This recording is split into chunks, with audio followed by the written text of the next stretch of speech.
더불어민주당은 과거로 돌아가선 안 된다며 다시 한번 기회를 달라고 호소했습니다. 국민의힘은 민주당의 선거용 체면치레 사과를 국민은 납득하지 않을 것이라고 강조했습니다. 민주당 박영선 서울시장 후보는 서부권을, 국민의힘 오세훈 후보는 동부권 표심을 공략했습니다. 두 후보는 부동산 문제 해법 등을 놓고 정책 대결도 펼치고 있습니다. 4.7 재보궐선거의 사전투표가 내일과 모레 이틀간 재보궐선거 지역 722개 사전투표소에서 실시됩니다. 여론조사 결과 공표는 오늘부터 선거 당일까지 금지됩니다. 대기자의 시선으로 분석해보는 정가 동향, 모교 정치클럽 기자 대기자. 오늘은 4.7 재보선 사전투표를 하루 앞두고 지지층 결집에 나선 여야 행보와 이번 선거 최대 화두가 되고 있는 부동산 민심을 짚어봅니다.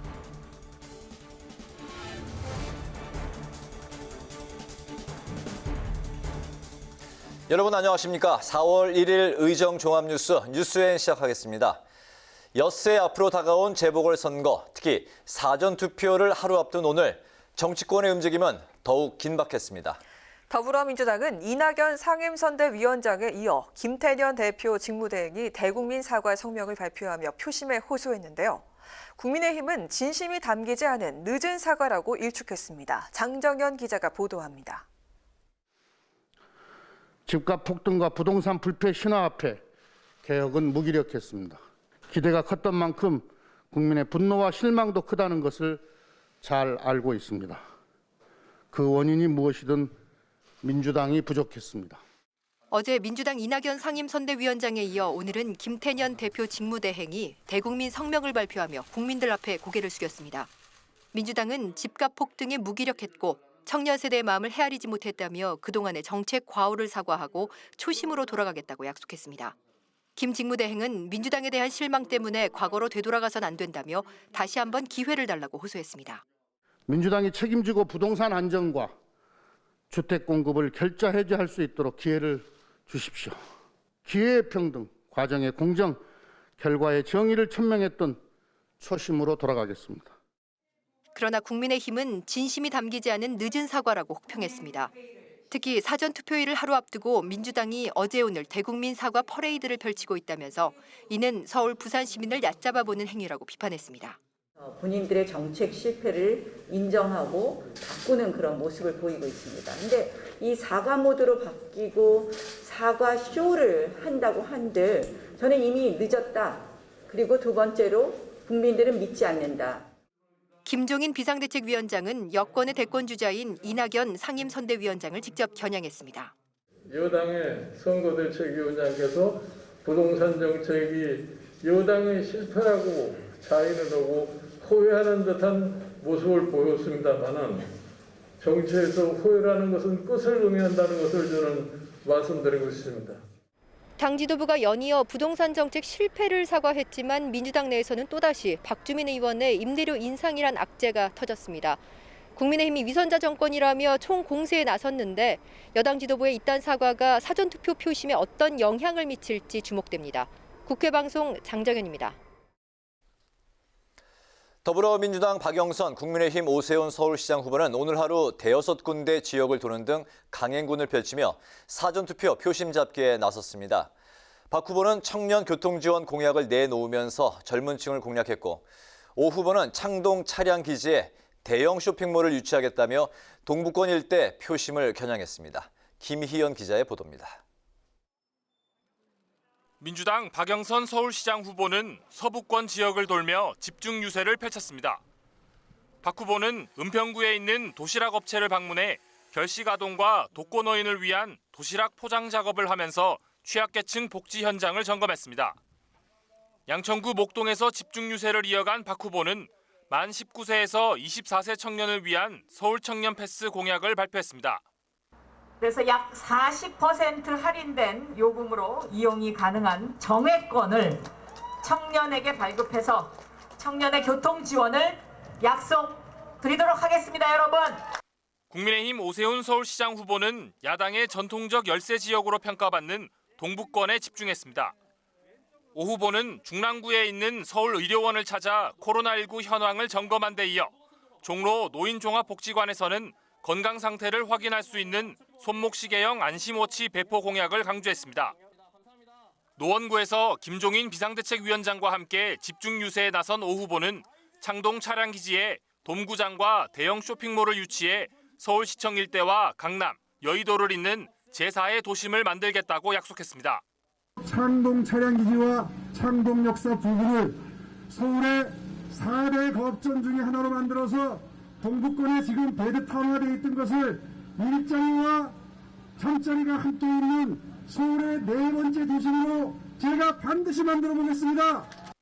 박영선, 오세훈 두 후보는 오 후보의 용산 참사 관련 발언을 놓고 공방을 벌였습니다.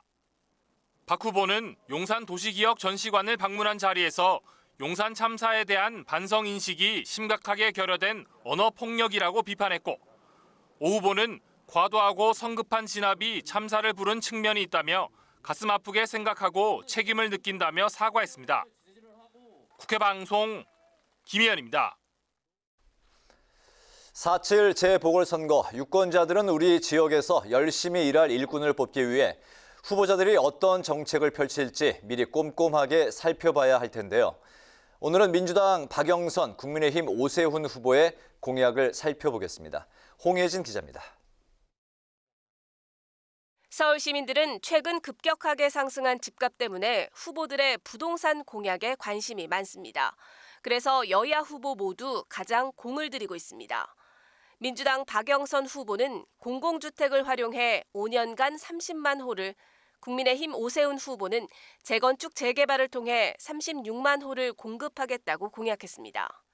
특히 박 후보는 민주당이 부정적이었던 층고 규제를 풀고 재건축 재개발도 추진하겠다고 강조했고, 이 영구 임대주택단지가 34개가 노후단지가 있습니다. 그래서 여기에서 재건축을 시작해서 7만 6천 호를 공급할 예정입니다. 오 후보는 정부의 부동산 실정을 부각하면서 속도전에 방점을 찍었습니다. 이거 당장 들어가자마자 시동 걸면 1년 안에 가시적인 변화가 생길 수 있는 단지들입니다. 빨리 시동 걸어서 공급하겠고요. 일자리 공약은 박영선 후보는 창업 생태계 조성에, 오세훈 후보는 청년 교육에 힘을 실었습니다. 구체적으로는 박 후보는 21개 권역별로 혁신 클러스터를 조성해 권역별로 산업을 특화하고, 오 후보는 4차 산업형 청년 취업 사관학교를 설립해 온 오프라인으로 취업 창업 교육을 제공한다는 계획입니다. 교통과 관련해선 박 후보는 지하철과 고속도로를 지하화하고 지하철 급행 노선을 확대하는 등 편리하고 쾌적한 교통을 만들겠다고 약속했고, 오 후보는 교통 소외 지역에 경전철을 놓고 간선도로변 갓길 주차 허용 시간 연장 등을 통해 주차 걱정 없는 서울을 만들겠다고 공약했습니다. 문제는 재원 마련입니다.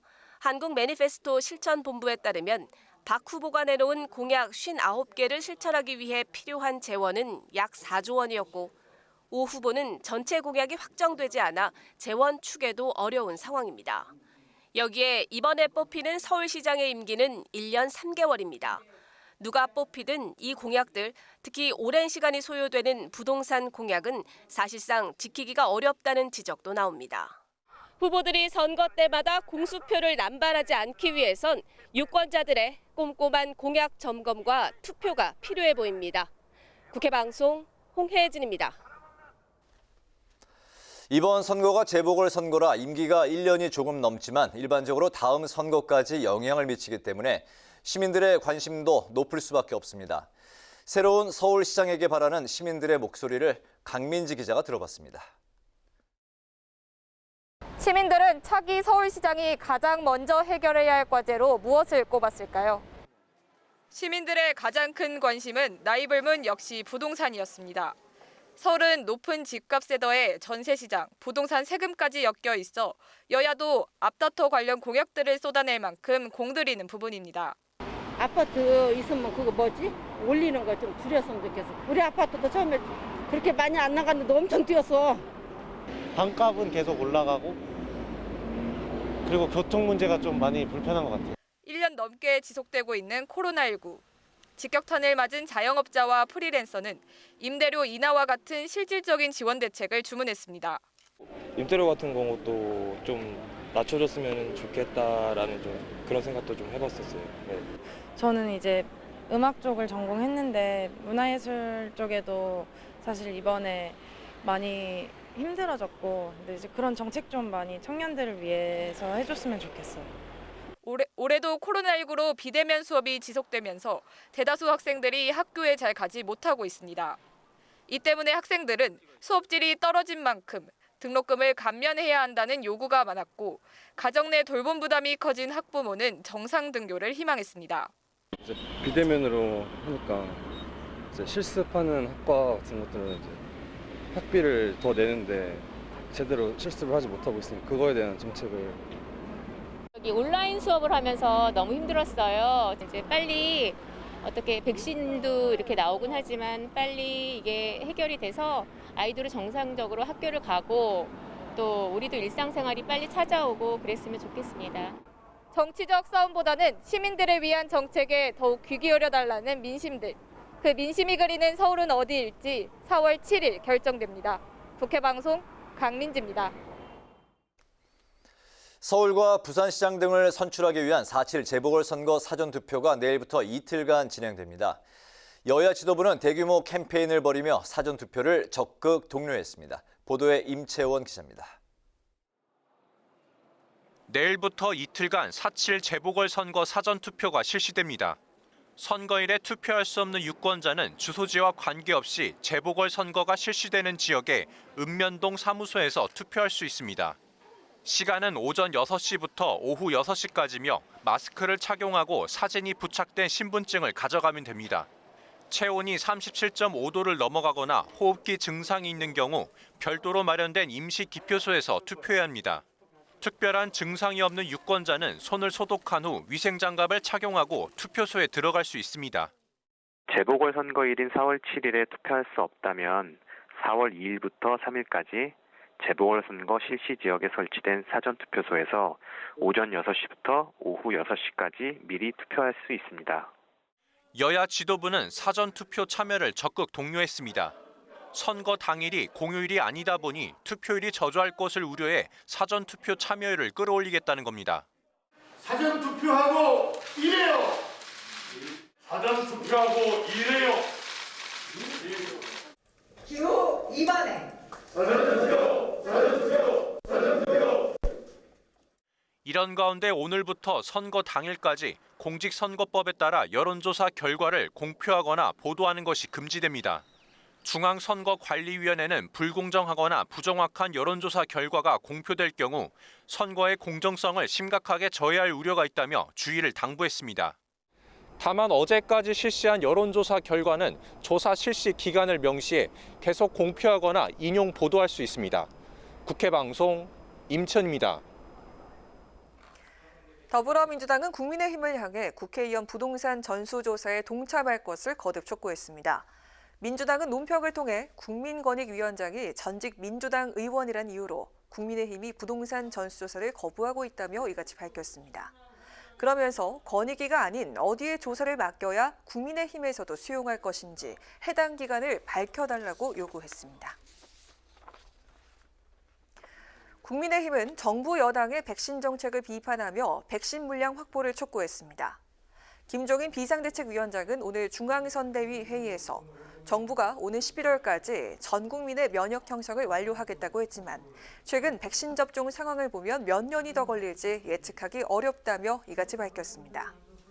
그러면서 정부는 백신 정책에 분명한 입장을 갖고 국민들이 언제 백신 접종을 할 수 있는지 명확한 백신 접종 계획을 밝히라고 촉구했습니다. 정의당은 더불어민주당 김태년 대표 직무대행의 4.7 재보궐선거 연대 호소에 대해 부적절하다는 입장을 밝혔습니다. 정의당은 기득권 양당에 맞서 반기득권 공동정치선언을 준비하는 등 당의 정체성을 강화하고 있다며 이를 알고 있는 민주당이 연대를 말하는 건 부적절하다고 논평했습니다. 아울러 마냥 늦춰지고 있는 이해충돌방지법 제정에 민주당이 결기를 보여달라고 촉구했습니다.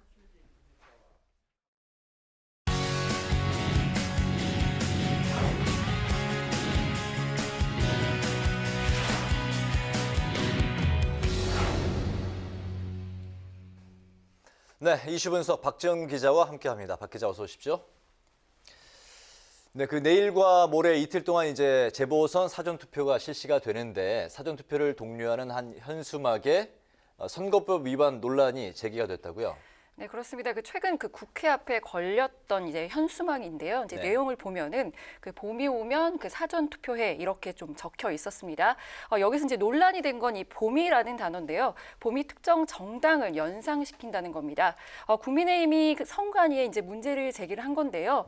선거법에선 선거일 180일 전부터는 현수막 등 설치 시설물에 특정 정당이나 후보자를 유추할 수 있는 내용을 명시할 수 없게 되어 있거든요. 그런데 해당 현수막이 민주당이 쓰는 선거사무소 외벽 현수막 문구인 대한민국에 다시 봄이 옵니다라는 표현과 비슷하다고 이제 지적을 한 겁니다. 네.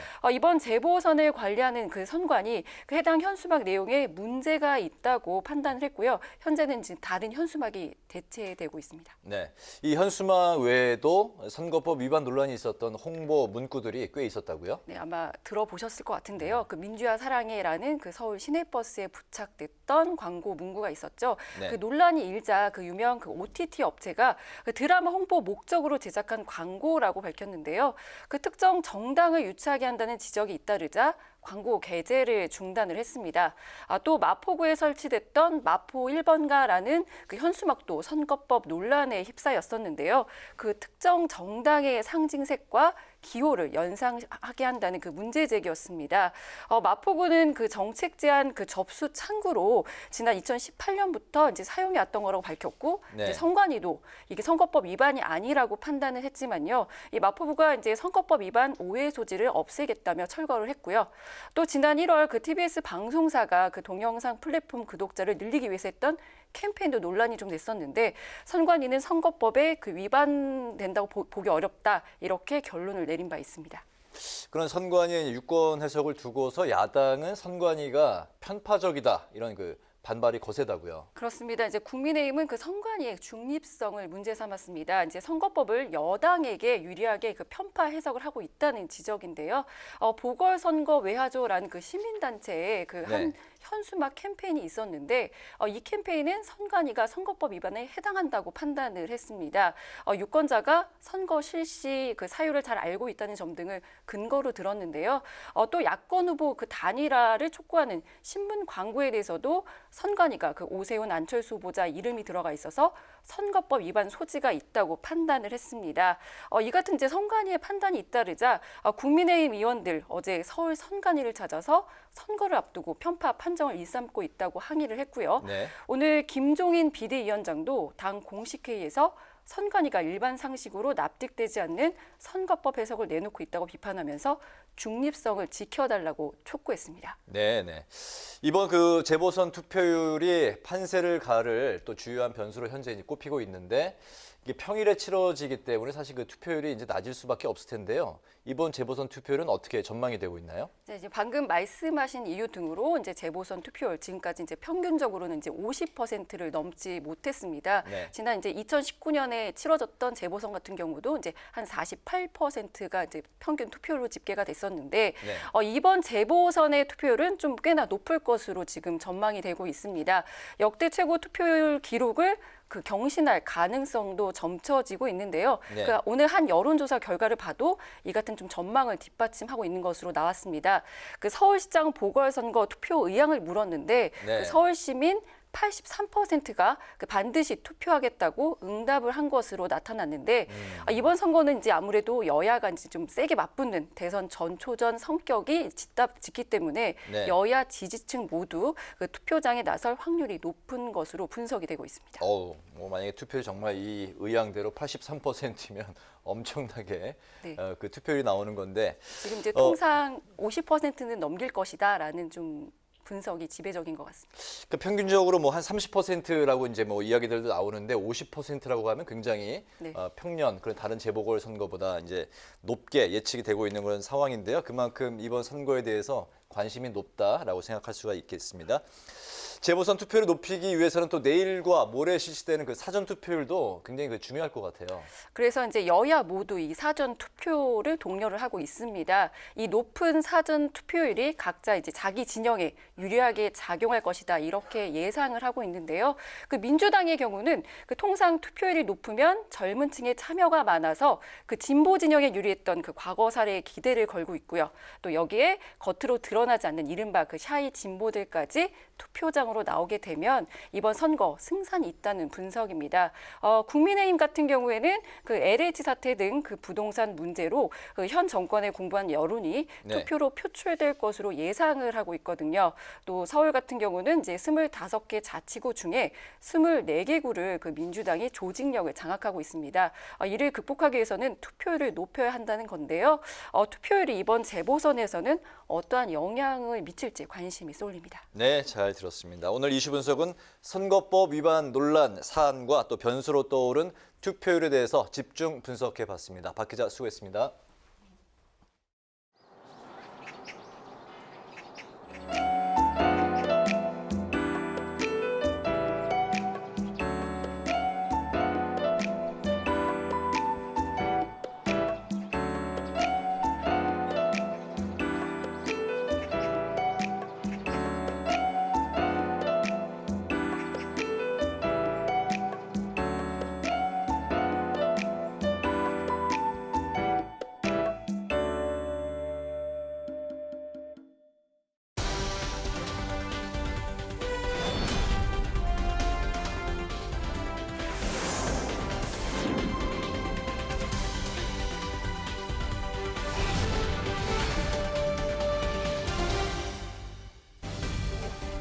강아랑의 정치톡 시간입니다. 4월 1일 사람들의 시선을 끈 정치 뉴스는 무엇이었는지 만나보시죠.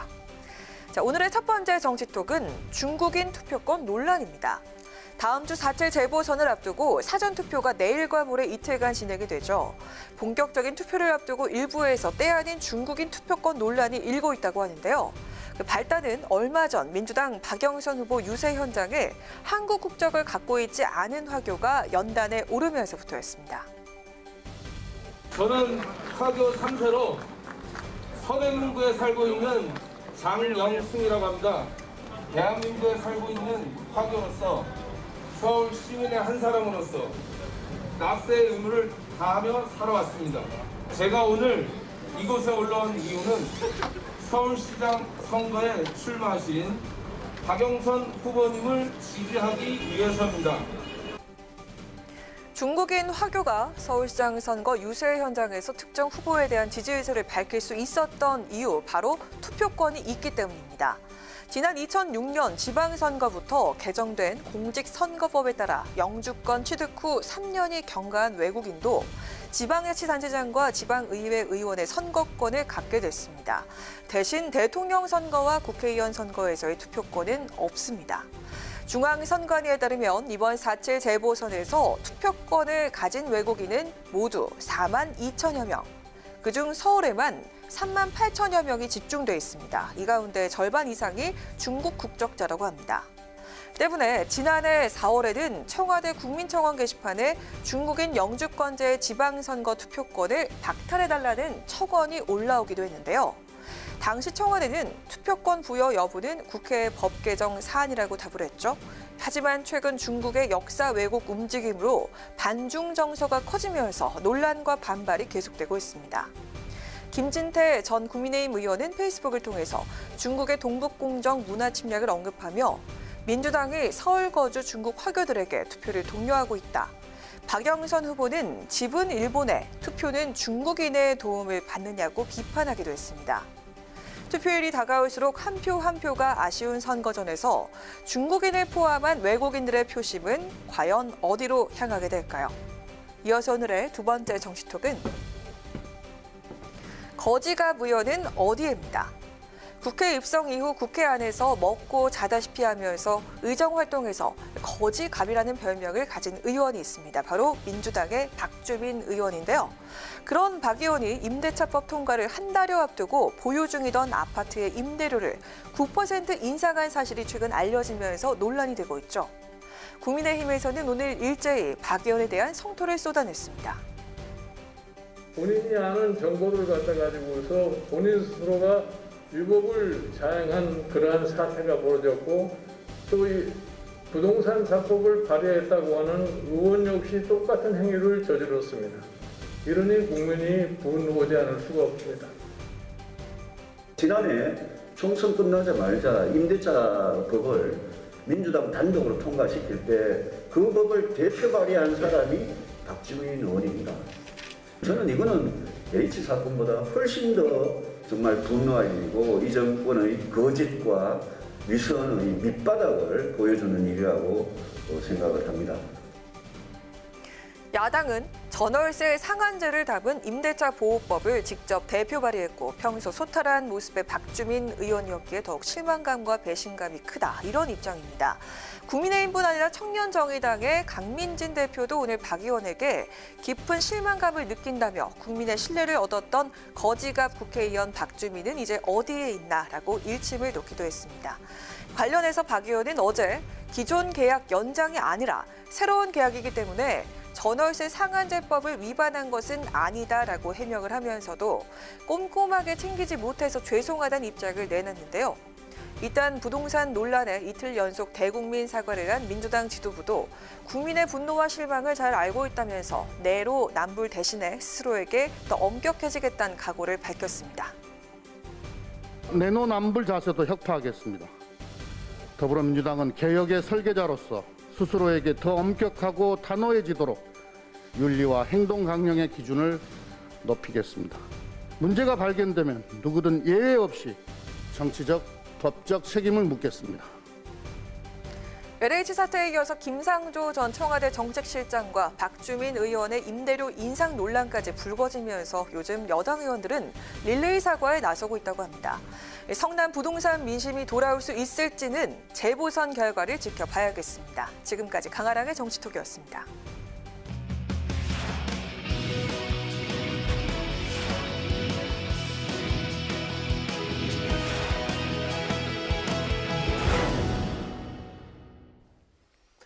네, 정치권 동향을 대기자의 시선으로 짚어보는 목요 정치클럽 기자 대기자 시간입니다. 오늘도 성환용 한겨레 신문 선임 기자, 최병목 TV조선 해설위원과 함께하겠습니다. 두 분 어서 오십시오. 어서 오세요. 네, 안녕하세요. 오늘의 첫 번째 토크 주제로 들어가 보겠습니다. 먼저 최 의원께서 발제해 오셨죠? 네, 오늘이 4월 1일이지 않습니까? 네. 내일과 모레 이틀간 사전투표가 진행이 됩니다. 그러니까 이제 정말 투표가 임박했다 이렇게 얘기를 할 수가 있는 것이고요. 네. 여야 모두가 사전투표를 독려하고 있기 때문에 이 얘기와 더불어서 그 보궐선거 얘기를 좀 해보려고 합니다. 네, 알겠습니다. 첫 번째 질문 드리겠습니다. 말씀하신 대로 이제 재보선이 이제 엿새 남았고 사전투표가 이제 내일부터 시작이 되는데 최근까지 오늘부터 이제 여론조사 결과 공표가 금지는 되는데 최근까지 이제 나온 여론조사 결과에서는 20% 안팎의 차이가 나는 걸로 이제 각종 지표가 이야기를 해주고 있습니다. 김종인 비대위원장은 5에서 7%포인트 정도 차이로 이길 것으로 이제 예측을 했고 민주당은 막판 역전이 가능하다 이런 입장인데요. 막판 판세 어떻게 전망하시고 또 마지막 변수는 어떤 게 있다고 생각을 하시는지 먼저 최 의원께서 먼저 말씀하시죠. 네, 오늘 이해찬 전 민주당 대표가 방송에 나와서 그런 얘기를 했더군요. 내부 조사를 보니까 한 자릿수로 좁혀지는 경향이 보인다 이렇게 얘기를 했습니다. 뭐 그런 경향이 있는지는 모르겠으나 적어도 지금까지 발표된 여론조사로는 그런 건 없습니다.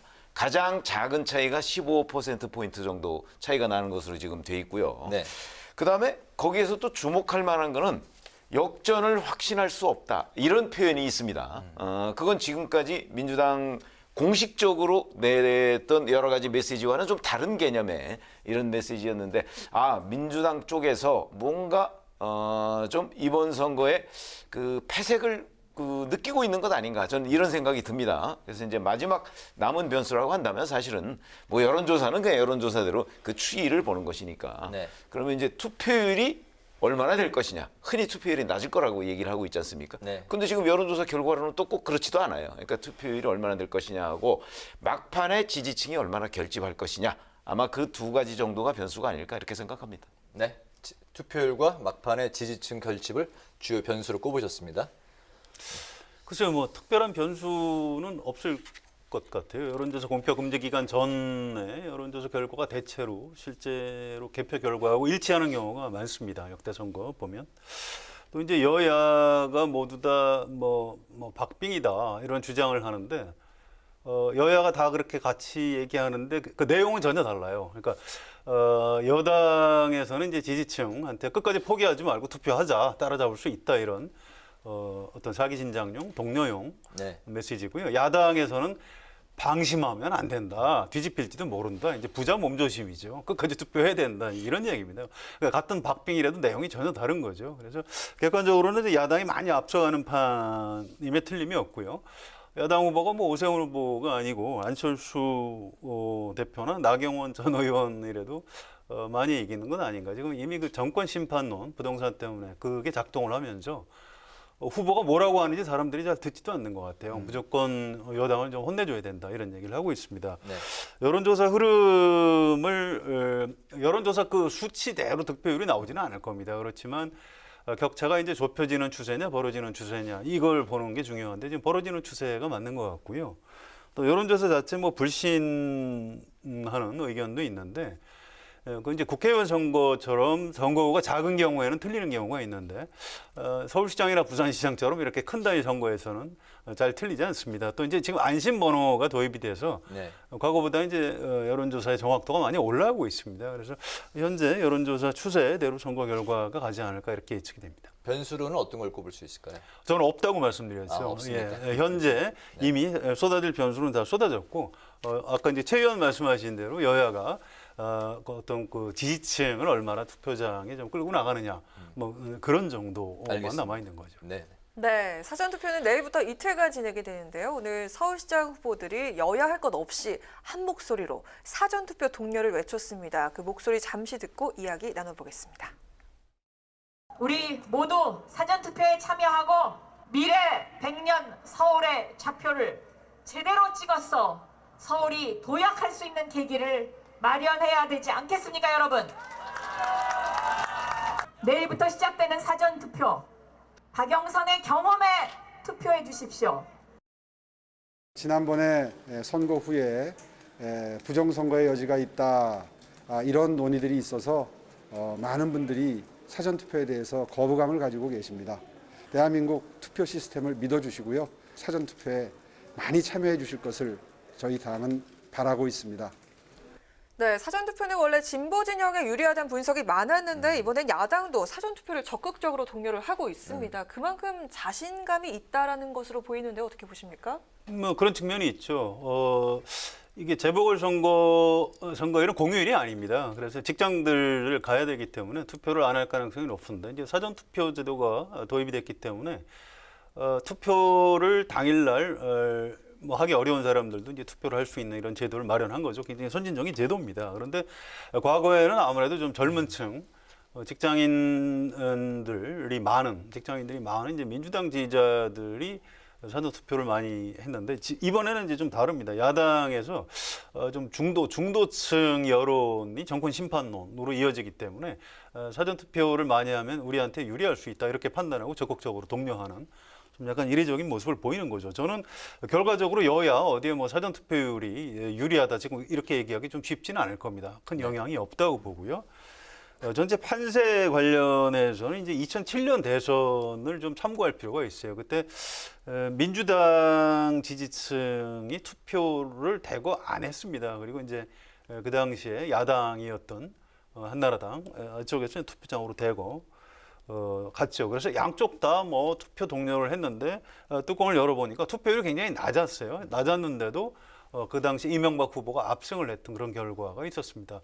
이번 서울시장 보궐선거 양상도 그때하고 좀 비슷하게 닮아가는 것 아닌가 뭐 이렇게 그때는 생각해요. 뭐 대선 투표를 말씀하시는 건가요? 그렇습니다. 그 당시는 대선이었고 이번 이제 서울시장 재보궐선거인데 어쨌든 여야가 다 같이 독려를 하고 네. 양쪽 다 박빙이라고 얘기하고 있지만 실제로는 이제 투표율은 그렇게 높지 않을 것 같고 결과는 지금 야당이 좀 많이 이기는 쪽으로 나오지 않을까 이렇게 예측이 됩니다. 네, 변수도 없고 사전 투표에 대해서 뭐 크게 의미를 두지 않으시는 발언이셨는데요. 그렇죠. 왜 그러냐면 전통적으로 국민의힘에서는 사실 사전 투표 그 비율이 높아지면 결국은 각 세대별로 골고루 사전투표를 많이 했다고 이제 전제를 해야 되는 거 아니겠습니까? 네. 그럴 경우에 국민의힘의 경우에는 과거 50대 이상, 뭐 대개의 경우는 60대 이상에서 압도적 지지를 받아서 이제 어떤 선거 결과를 확인할 수가 있었거든요. 네. 근데 이번의 경우에 보면 지금까지 나온 여론조사가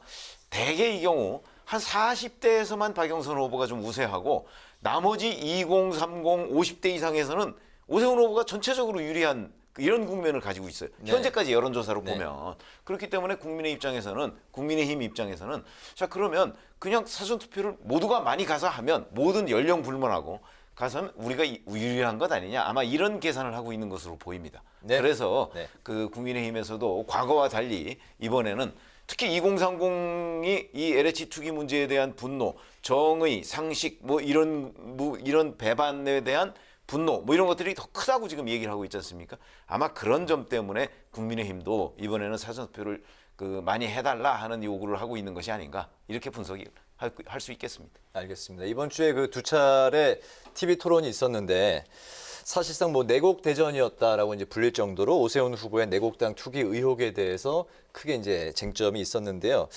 여야 모두 우리 후보가 더 잘했다 이런 자평을 쏟아냈는데 두 분들이 보시기에 어느 누가 더 유리했는지 누가 더 잘했는지 어떻게 보셨습니까? 글쎄요, 전 비슷했던 것 같아요. 각각 그냥 자기 지지층을 향해서 호소를 하는 이런 장면이었다고 보고요. 서울시장 후보로서 정책 공약을 갖고 좀 논쟁을 치열하게 하기를 기대했는데 그렇게 하지 않고 왜 내곡동 땅에 대해서 왜 거짓말을 하느냐. 그게 아니고 이제 또 변명을 하고 이런 식으로 흘러간 거에 대해서 굉장히 좀 실망스럽습니다. 그리고 오세훈 후보가 옛날에 정치 신인이 때는 굉장히 좀 어떤 좀 신선하고 이런 이미지가 있었는데 뭔가 좀 이렇게 자신 없어하고 자꾸 좀 변명을 하고 또 무슨 증인이 나타나면 사퇴하겠다 이런 얘기를 해서 그렇지 않아도 10년 전에 사퇴해서 어떤 정치적인 파장을 일으켰던 분이 사퇴란 단어를 왜 입에 스스로 담는지 참 납득하기 어렵고 이번에 이제 정부 심판론, 문재인 정부 심판론이 워낙 거세기 때문에 오세훈 후보가 지금 선거를 쉽게 치르고 있는 거지. 오세훈 후보 개인적으로는 좀 굉장히 이번에 후보로서 좀 실망스러운 모습을 너무 많이 보인 것 같아요. 물론 이제 박영선 후보도 특별히 잘한 건 없습니다. 이렇게 네거티브를 하면은 자기 장점을 드러내지 못하는 게 있어요. 사실 박영선 후보 굉장히 좋은 정치인입니다.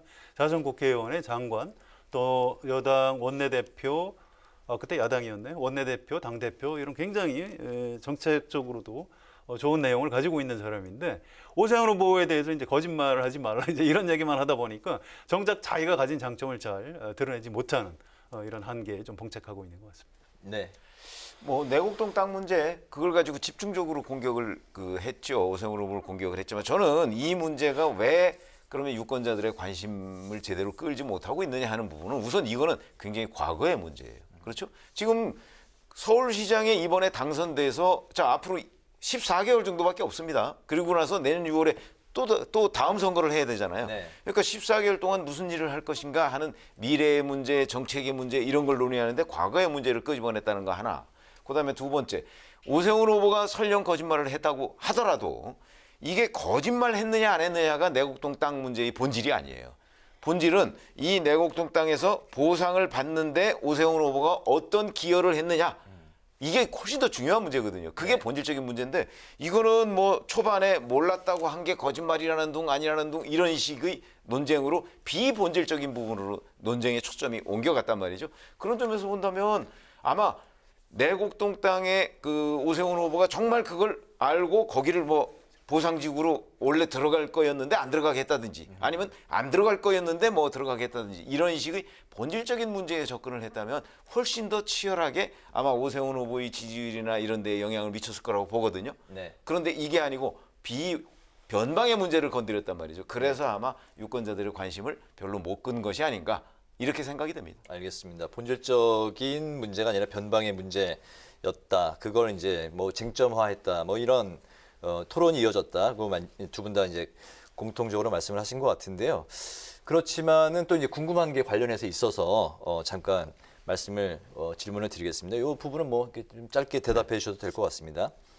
오세훈 후보의 내곡동 땅 관련 이제 해명이 좀 오락가락했다. 예를 들면은 본인의 이제 워딩, 내 마음속에 있지 않았다라든가 기억에 대해서 겸손해야 된다. 이런 애매한 워딩 그리고 이제 말 바꾸기가 논란을 더 좀 키웠다라는 지적이 있는데요. 여기 대해서 이제 어떻게 말씀하시겠어요? 예, 제가 아까 지적한 게 그 부분입니다. 논란을 좀 스스로 키운 측면이 있어요. 아니, 사퇴란 단어를 왜 본인이 얘기하는지. 이건 제가 이렇게 얘기하는 게 아니고요.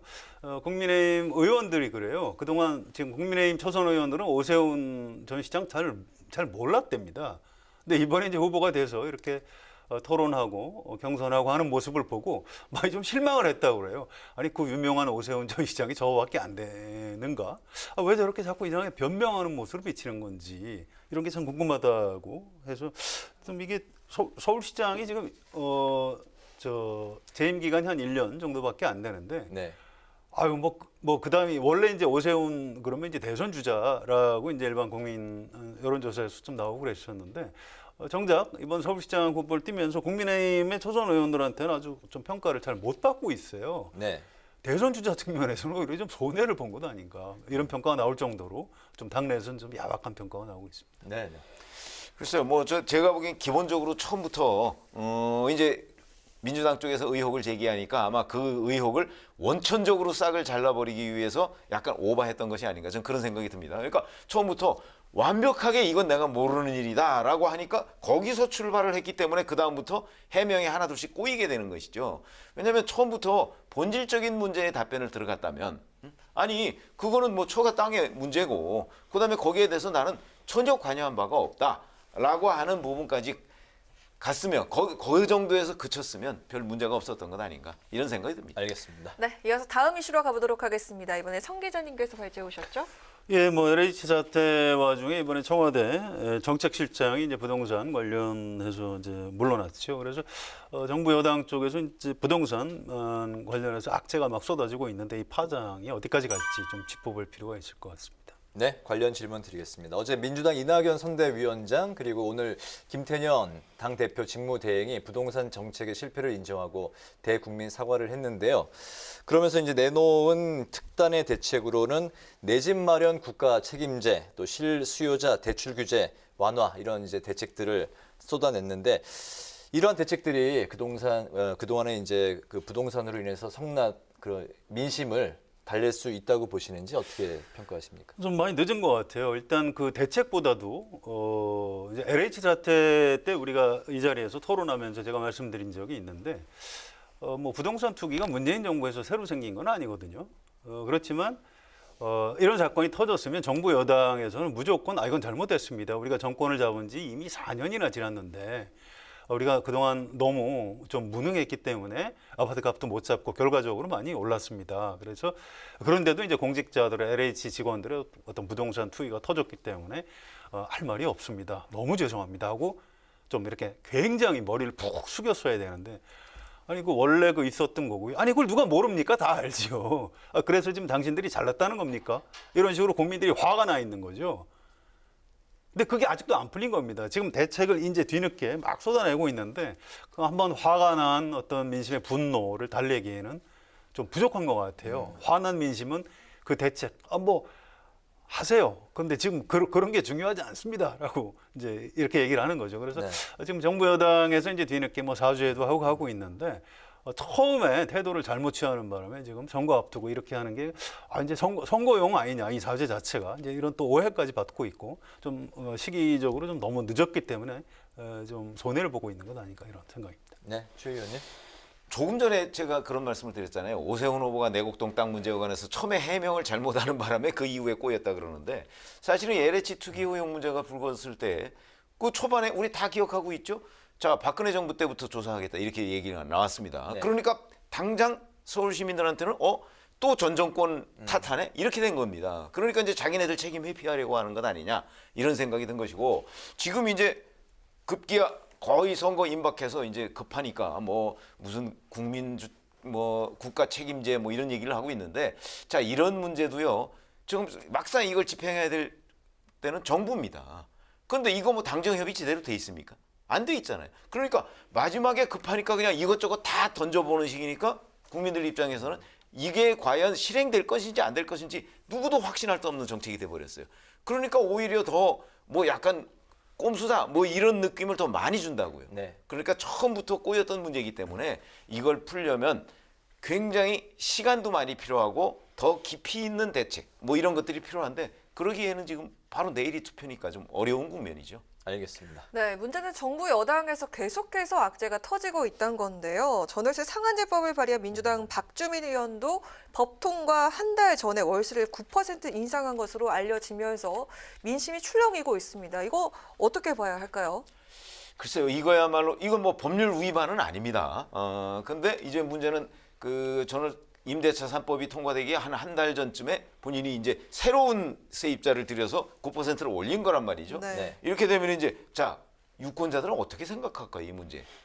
위선이다 이렇게 생각하지 않겠습니까?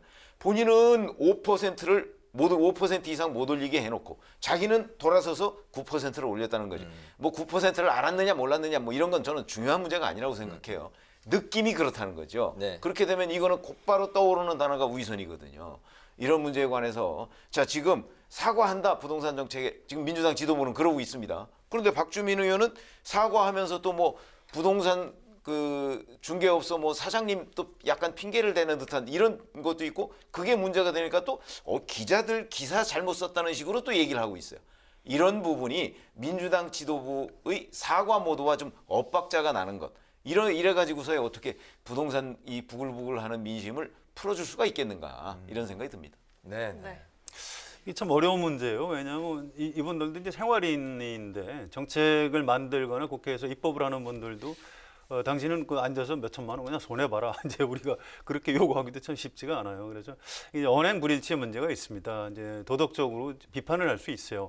또 정치적으로 책임을 져야 됩니다. 사과해야 돼요.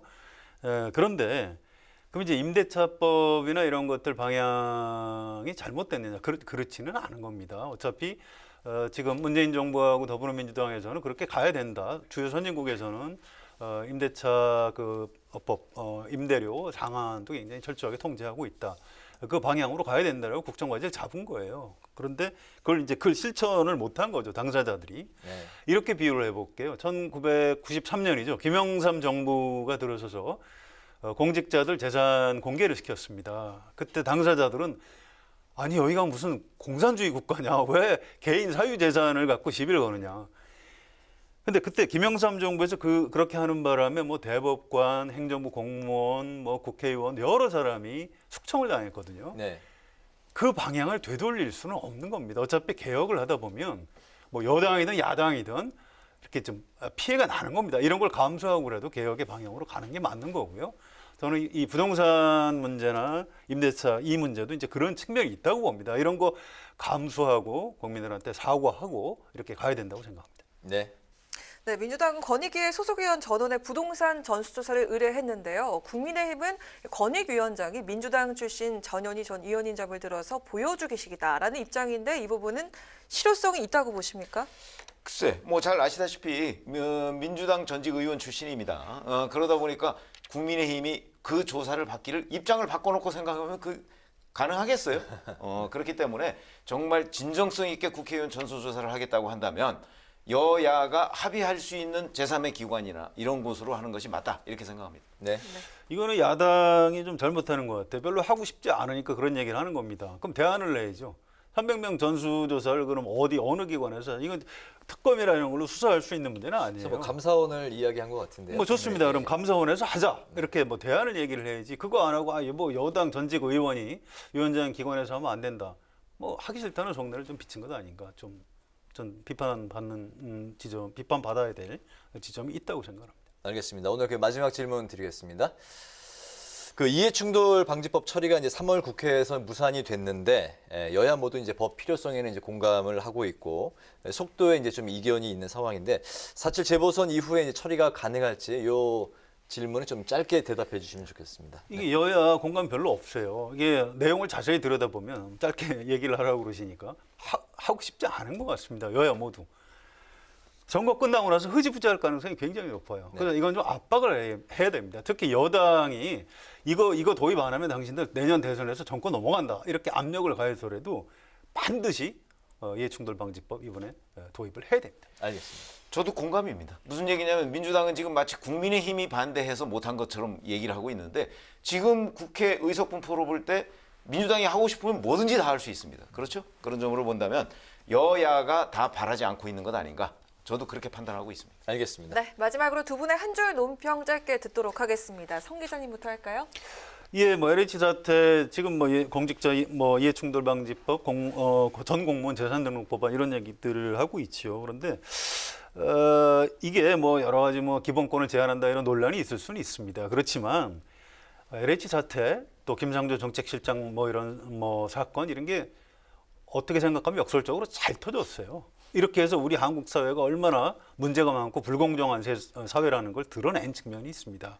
위기는 기회다 이런 말이 있죠. 그래서 오늘 한 줄 논평, 위기는 기회다. 이번 기회에 좀 더 공정한 사회를 만들자 이렇게 말씀드리겠습니다.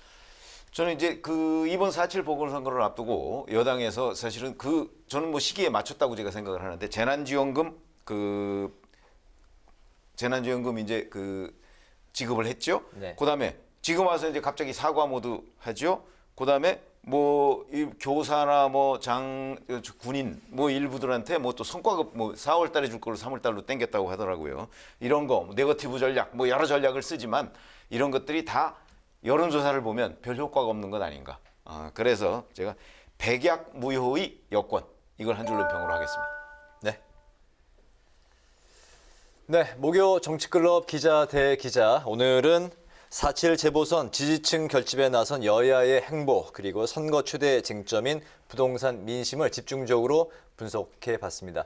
지금까지 최병묵 TV조선 해설위원, 성환용 한겨레신문 선임 기자와 함께했습니다. 오늘 두 분 말씀 감사합니다. 감사합니다. 내일은 전국적으로 흐린 하늘이 이어지겠습니다. 고온 현상도 꺾이면서 일교차가 크게 벌어지겠는데요. 서울을 비롯한 내륙 곳곳에 건조주의보가 발효 중이니까요. 화재 예방에 신경을 써주셔야겠습니다. 네, 어제부터 윤중로 벚꽃길이 전면 통제가 되면서 국회 뒷길이 아닌 건너편 쪽으로 상춘객들이 많이 몰리고 있는데요. 코로나19 신규 확진자가 다시 500명대로 올라간 만큼 사회적 거리두기 잊지 말아야겠습니다. 오늘 뉴스에는 여기서 마치겠습니다. 시청해주신 여러분 고맙습니다.